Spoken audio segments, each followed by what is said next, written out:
Täna Viljandis ja talutoiduaidas ja minu kõrval istub Riina Piir. Tere, Riina! Tere! Mis koht on talutoiduait?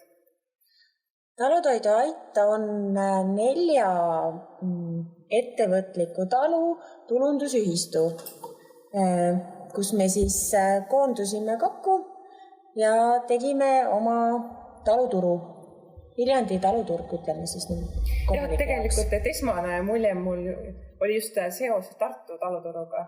Tartu taluturus ma käin ise tihti ja nemad on Tartu Hoiu-laenuühistu liikmed ja sina Laane taluga oled samuti Tartu Hoiu-laenuühistu liige. Et igal juhul, kui ma see sisse astusin, mulle meenutas see ka kohe taluturgu, et see põhimõte on siis sama põhimõte siin. On sama, jah. Sest me oleme registreeritud turuna, meil ongi nagu kogu selle kaubamüük ongi nagu turu põhimõttel, et iga talu müüb ise oma kaupa ja ma ei teagi, kuidas see tegelikult on. Ja kuidas teie koht sündis? Koht sündis meil niimoodi, et ennem oli meil Viljandi Ott. Ja siis Viljandi Otist kasvas välja selline väike tulundusühistu, kuna meil oli vaja oma kaupa müüa. Ja me müüsime, varem oli meil niimoodi, et me tegime taluturgu Uku keskuses iga kuu 1 korra. Aga sellest oli vähe, kaupa on ju rohkem. Ja siis me saime nagu Otina rentida veel 1 ruumi, kus me siis müüsime samamoodi. Igal ühel oli oma laud, oma mingi kast, kus siis oli tema kaup sees. 3 päeval nädalas olime me siis avatud. Meil oli seal üks vabatahtlik, kes siis meie kaupa müüs. Ise ei pidanudki kohal olema. Ja see toimis 2 aastat. Aga siis juhtus niimoodi, et see maja lammutati maha. Ja tuli välja kolida. Ja siis see mõte meil siin sündiski, et ruumid vabanesid ja saime siia sisse. Ja sellega tegelikult lõppeski nagu Oti tegevus ära, ei olnud enam vaja.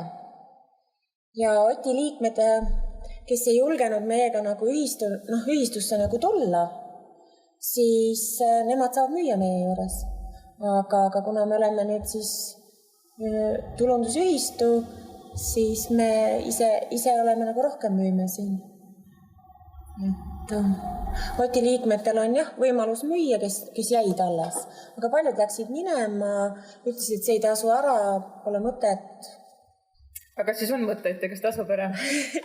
Kinni me veel ei lähe ja minu arust tasub ära, et mina olen väga rahul. Mina saan oma kaupa müüa, ilus koht on, teised saavad müüa.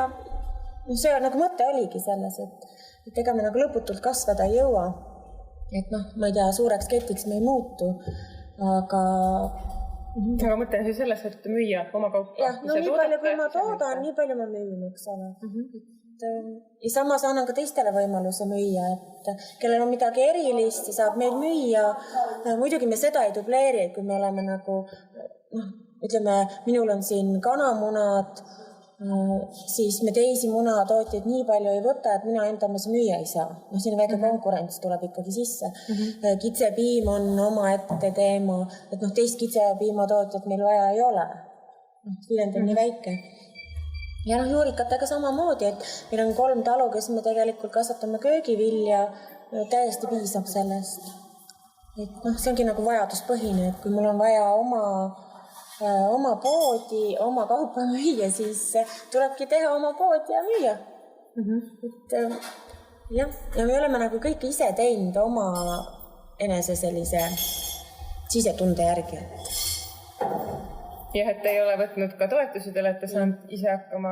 Aga miks meil vaja toetusi on? Sellepärast, et meil ei olegi vaja toetust.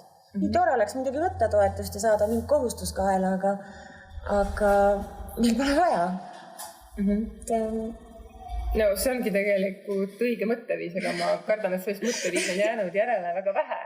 Pigem mõeldakse niimoodi, et me kõigepealt peame saama toetuse, kõigepealt peame saama mingisuguse projekti raha, siis hakkame alles tegema.